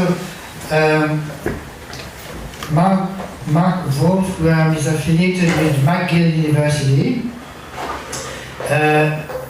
in political science, and he has a PhD from the University of Wisconsin-Madison in 2001. He's a lecturer in political science, so at McGill. His previous book, Getting Right, East and West German Collective Memories of the Holocaust and War, was published by Bucknell University Press in 2011. His forthcoming book, Anti-Fascism, The Long Legacy of War and Genocide in 5 countries, will also appear with Bucknell University Press in late 2018, so really soon. Dr. Wolfgram is a member of the International Steering Committee for the International Historical Dialogues, Justice and Memory Network, which organizes an annual international conference on historical dialogues and how societies deal with their violent history. As we see, fellowship awards from the Charlotte's WU Foundation, Johann Schorstein Center at our University and German Academic Exchange Program. The title of his presentation is From the Visual to the Textual, How Nazi Control of the Visual Records of Kristallnacht Shaped the Post-War Narrative. Thanks, Jean-Marc.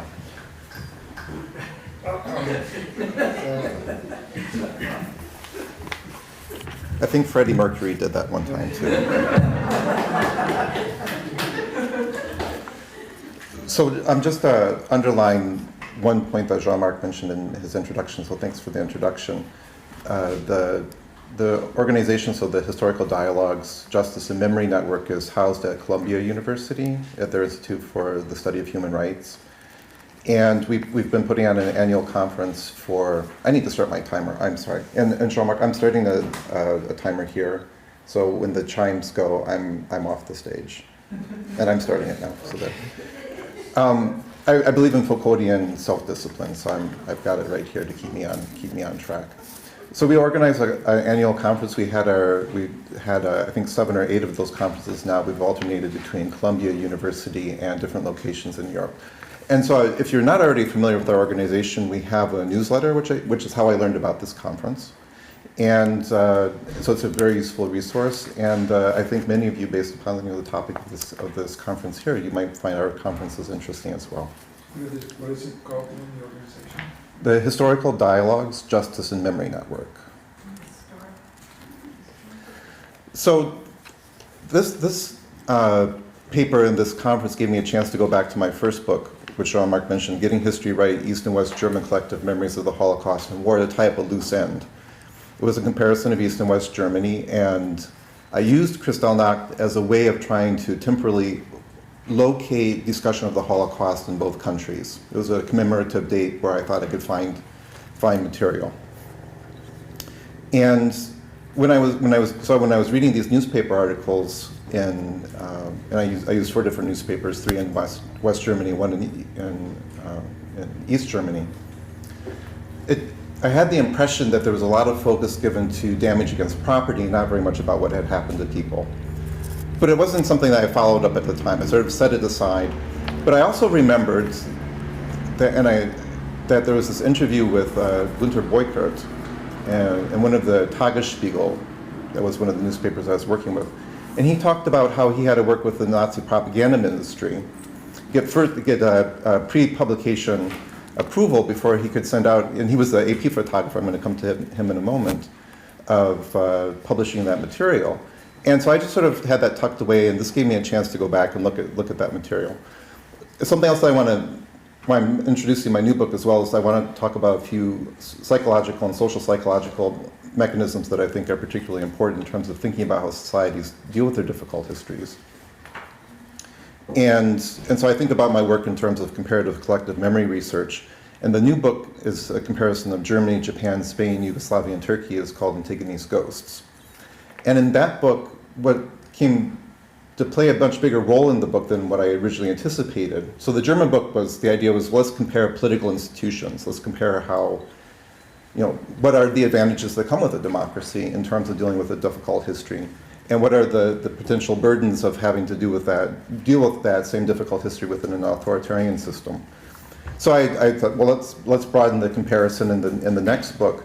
And what was surprising for me was how important culture came to play a role in that process of dealing with the difficult history. Just to give one example of that, because that's not the point of the talk here. But in the first book, I thought, well, generational turnover makes sense in terms of why a society might over time begin to engage more aggressively, in more of a self-critique of what had happened in the past. Because there's time, there's distance, there's separation from the previous generations. And so that seemed like a reasonable proposition. And why wouldn't that apply everywhere? It doesn't work in Japan. I'm not going to go into why that doesn't work in Japan, but it doesn't work in Japan. And so culture comes to play a really important role. There's every reason for us to focus, right, this is about Kristallnacht in Germany, but it could also be useful to begin thinking about this in a comparative context. And as we do so, we have to keep politics and culture in mind. So here's some of the psychological and social psychological processes that I think are important. Human beings we're not designed to engage in self-critical reflection, so we're always externalizing blame. Societies do the same thing. We focus upon our own suffering far more than, and by doing that, and I think that's a human necessity, it's not something that we can just wish away and move beyond. But it comes with a certain paradoxical problem in that it tends to blind us. Obviously this is now applied to the Jewish case in the Holocaust. But in the other cases that I'm dealing with, there's usually victims and perpetrators are much more mixed up. By focusing upon one's own suffering, we tend to become blind to how our groups may have harmed others. one concept that I developed in the first book, The Memory Market Dictum, deals with how different representations of the past come into circulation. So memory makers need access to capital to take their products to market, and the more capital intensive a product is, the more sensitive the producer will be to prevailing attitudes in either in the population at large in a democratic regime, because you have to make money, or in state ideology in an authoritarian regime. And that thought occurred to me, that concept occurred to me as I thought about why is it that West German public television was being so much more confrontational in terms of engaging the Holocaust in the Second World War compared to commercial narrative cinema. So, and three others. This one's not mine. Socially shared retrieval induced forgetting. It was developed by Bill Hurst and other of his colleagues. He's a cognitive psychologist at the New School. But when we recall things and we recall only certain aspects of some event in the past, by calling some into our memory and leaving others unsaid, we push those further into the forgotten. So, for example, every time that we recall Kristallnacht and the burning synagogues, but fail to mention, although we could, of course, say, of course, that too, but each time we mention it and we talk about the burning synagogues, but we don't talk about the mass incarceration slips further into the realm of the forgotten. Social contagion is just the simple sociological phenomenon of ideas being spread from one person to another, and reinforcement is just there to remind us that. And because of the weakness of our memory, if we're not constantly reminded of something, it's going to slip away. Now I'll give some examples of why reinforcement was important. So for this paper, I just went back and worked with two newspapers, the Frankfurter Allgemeine Zeitung and their Tagesspiegel. And I stuck with the 8th, 9th, and 10th at 5-year anniversary dates between 1948 and 1998. Qualitatively, so I rewrite everything, giving attention to looking for patterns, meaning, and content. And then quantitatively, I think it's always, when we can, I'm a political scientist, I'm not interested so much in what political scientists are sometimes trying to do with statistics. It's a useful tool, but I don't think it quite often applies to a lot of the work that we're doing in memory studies because of its very nature is very qualitative. But it's very helpful to count things when we can because it helps to correct for our vague impressions that can arise. And so you begin finding some interesting patterns. So I thought, well, let's count the crimes against property and count the crimes against persons. Okay, so how do we end up with the images that we do? Well, everything that was going to be, so the photojournalists operating in Nazi Germany had to send their photographs for pre-publication censorship through Heiner Kurzbein's office at the Ministry for Propaganda. Make sure I haven't lost my place here. I missed something. Right. And so the journalists called that the Promi, and that's where they had to send on their material before it was going to be published. And so the Nazis had a very good control over photojournalists. Now, obviously, there's all sorts of other photographs that were taken, and they eventually move into circulation in the post-war period and so forth. But if they're not out in public, they don't have a sociological impact, right? They're not going to play a role in terms of social contagion. They're there, but if they're not, on the television program, if they're not in the newspapers, they're going to fall more and more into the realm of the forgotten. So here, Alexander, you had several pictures from Abraham Pizarnik. And how many of you recognize the picture on the left? Is it fairly well known? Now, you recognize it, but have you ever seen it in a mass media publication? I've only seen it one time. So you've seen it in other, do you remember the dates roughly of when, Lawrence, when? Well, maybe it's not mass media. It's an article on Kristallnacht photography. Okay. It's in a lot of books. Because you can see the photography. It's starting to show up in more books. I only saw it one in, Stephanie? No, it's in the house of the conference, Wannsee conference, in the exhibition there. Oh, okay. It's included It's there. sure there, and I'm almost sure that in the typography of terror. They have it. They show it now. So maybe it's beginning. For all of the stuff that I gathered for West Germany, I only saw it one time. And then, Stephanie, it came from a special insert in the Tagesspiegel in 1988 called Vor aller Augen, which you mentioned was the topography of terror program that they put. So that was the first time that I saw this photograph. And so, if it's not in the media, it's not in our memory, and more importantly, if it's not being replicated over and over again, then it's something that's. So this is what the Nazis managed to keep hidden. And Lawrence, you also mentioned the people on the hill who are filming the pictures. You can sort of roughly see them there. There's actually a photographer in the corner. This one doesn't show it that well. Yeah. But you can actually see Yeah. someone taking pictures of it. So the Nazis had very good control over what was going to be the first photos that went out, and then were going to be repeated over and over again. And what was striking again for me was then to see, and this is what my impression was, well, these are the same photographs or the same types of images that are being repeated over and over again in the post-war images. So Günter Beukert, he said, interestingly, so I was thinking about this on the way over here on the shuttle. And on the evening of Kristallnacht, he said he was out, this is from an interview with him in 1983, he said on that evening he was out with an SA man. And while I was coming over, we were coming over, I said, I bet that's not a coincidence. I don't know. But they're out in the street, and they managed to go past where some of the shops are starting to get busted into.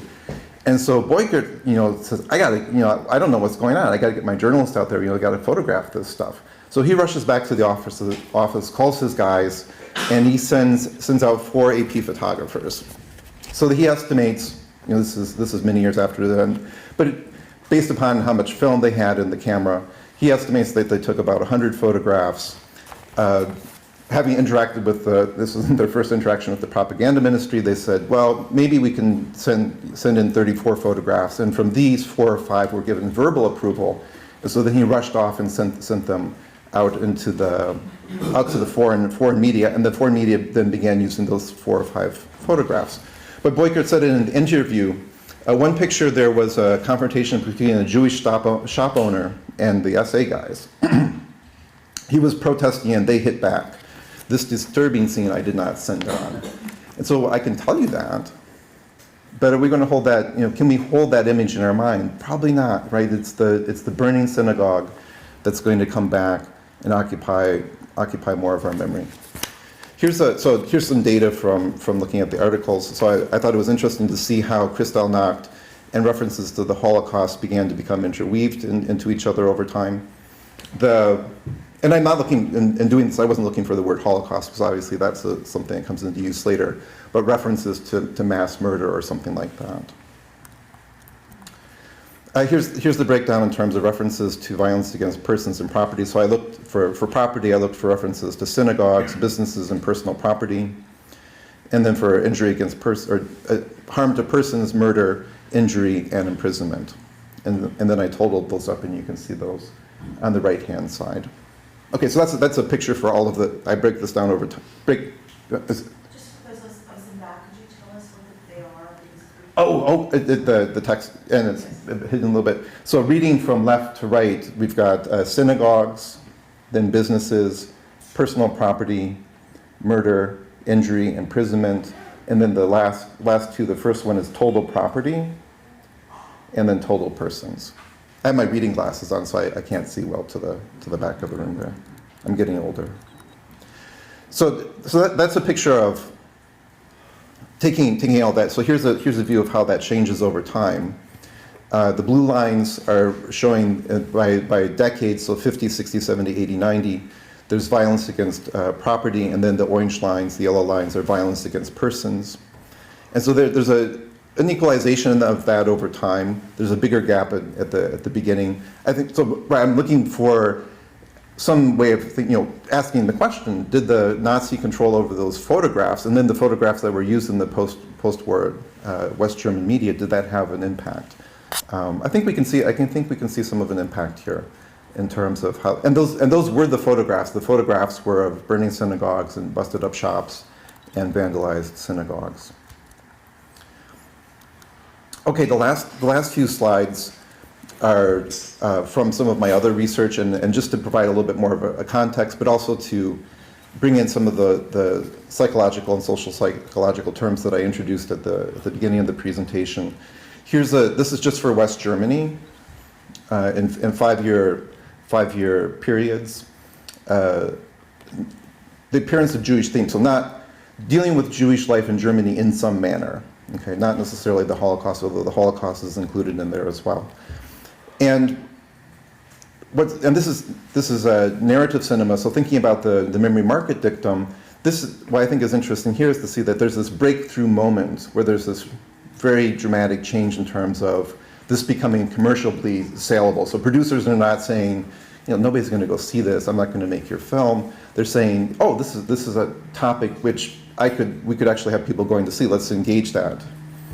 And so if we add this, if we combine some of these bars together, what we can see is that in the 1980s, there are more films made dealing with Jewish life in Germany than in all previous decades. So the 1980s, again, something that we may have previously had a gut feeling about, something different seems to be happening in that particular decade. Well, yeah, there is. There are more films, commercial cinema films being made in that decade than all previous decades. Here's a picture that shows a number of radio programs dealing with the Nazi persecution of the Jews. And let me just explain the subtitle there, minus the trial reports. So when I first created the graph, it included, I don't think I should move away from the microphone, but I will. So Frankfurt Auschwitz trial and then the Majdanek trial. Right?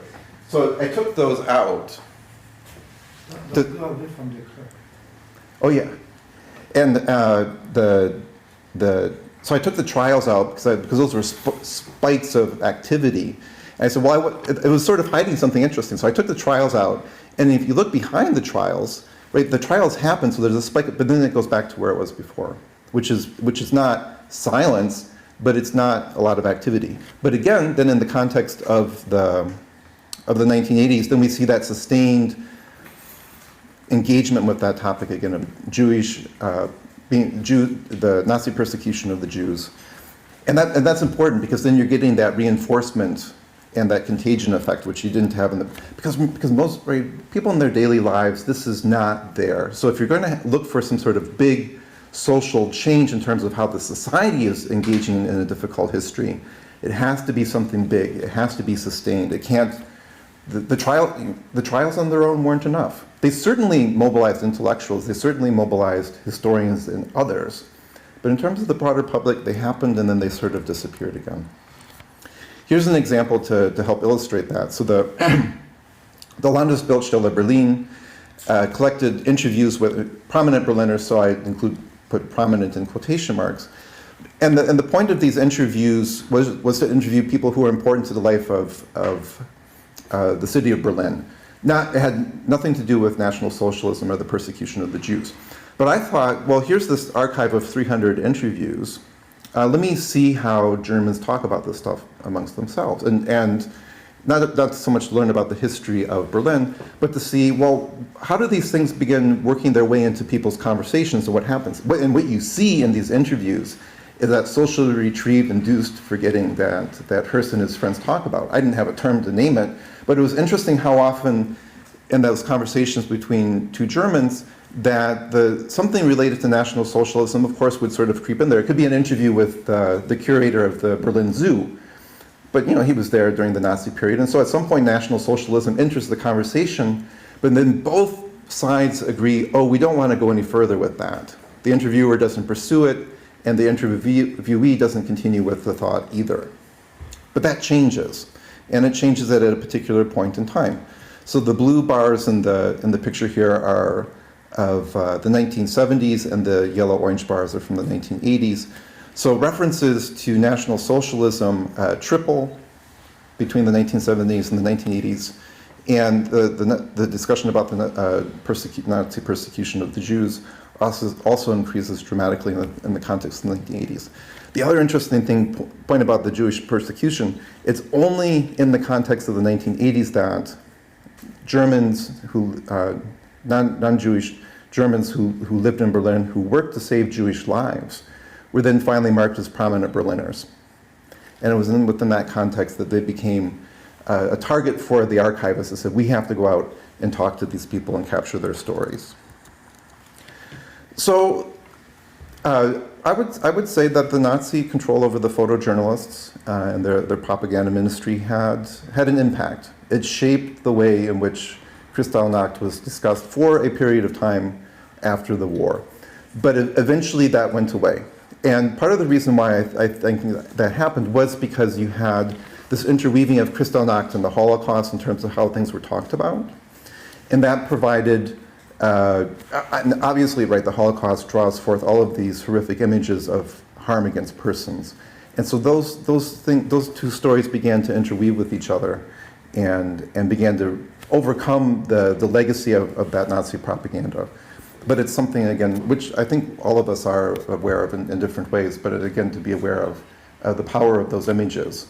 Because our memories primarily reside within images and not so much in texts. Thanks.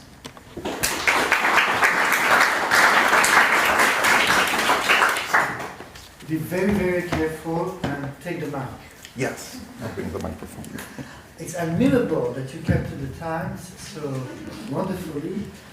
Maybe because you used to work with numbers and figures, which is also I think that this quantitative approach is really new to me and very fruitful.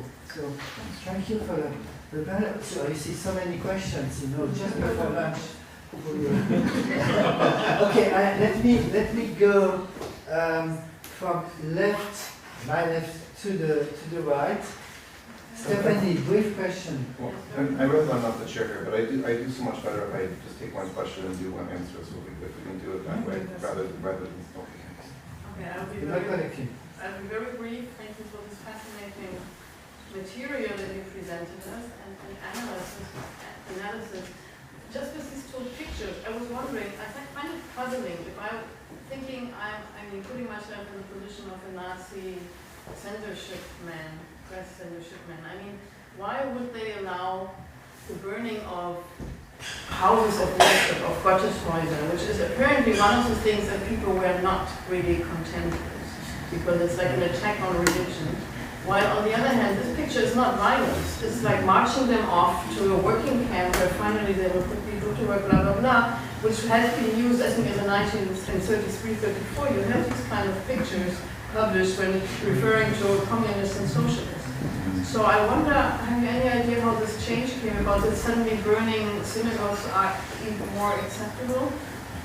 Or did they make a mistake? Lawrence, do you have an answer? This photo here is the Oranienburger Synagogue, right? Yeah. Which wasn't burnt on Kristallnacht. No, that was a doctored picture that was, it was bombed eventually by the British, but it was spared by a Berlin policeman who thought it was architecturally important, and the flames and the smoke were actually added later, and it came out after the war. So that's not one of the photos they released then. The one that they did release was the one I showed yesterday, which they have you see the fire department putting out the adjacent building, and you really don't see the synagogue very much. Okay, Mark, please answer. So I'm only speculating. I don't know. I don't have any archival. It seems that they received a lot of.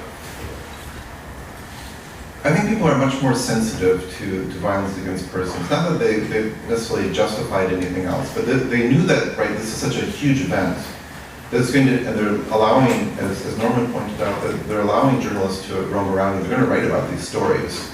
So how do you get control over that? And I think you get control over it by saying, well, it was limited, in quotes, to damage against property. And I think there's a little, symbolically I find it upsetting as well, but I think there's a greater human revulsion against the direct violence against people. And so this image that Boykert describes of the SA man attacking this Jewish person, I think would have put people even more on edge. And so they say, obviously people we want them to know what we did, but we want to keep it under control. And so they decided, let's limit it to this damage against property and the store windows and the synagogues.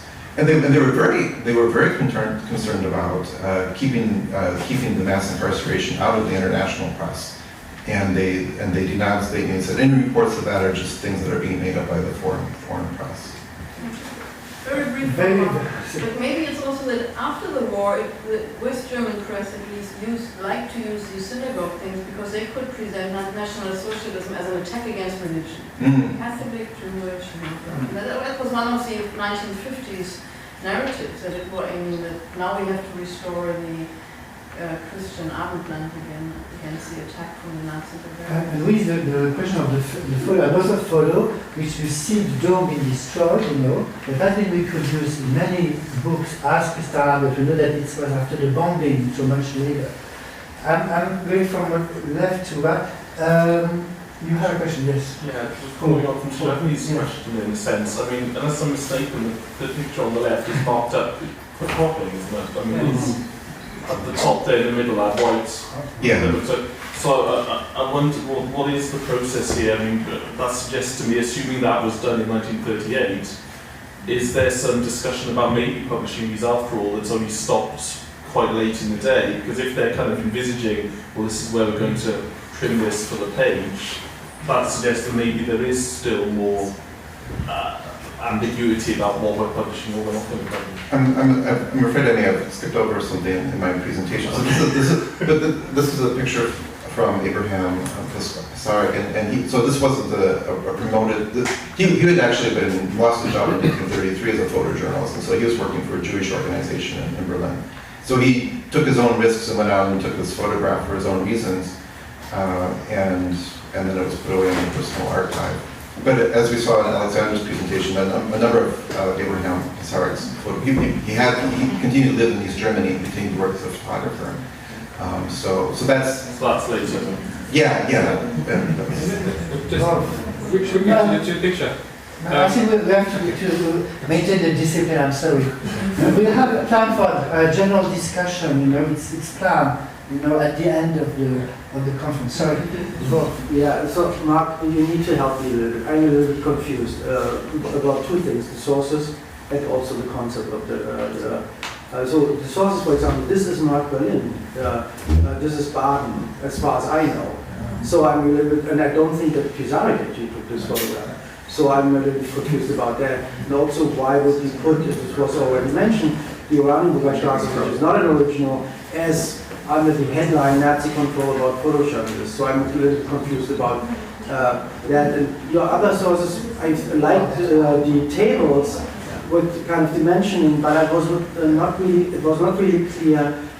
Do they encompass every film ever made at the time, at the mentioning of Jewish elements in it? The same is about the radio broadcast. Did you check really all radio broadcasts? What is the sample of your, let's say, inquiry? So the radio broadcasts come from the archive that holds all the radio broadcasts. It's from their index. And so that's what I went through the index and found all the programs and added up the minute program minutes and marked them up.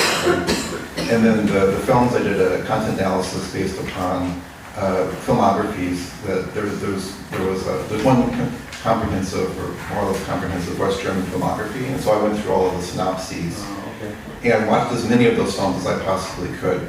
And then the reason why I included the picture of this particular picture of the Oranienburg synagogue was because I was the one that was most often reproduced in the post-war period.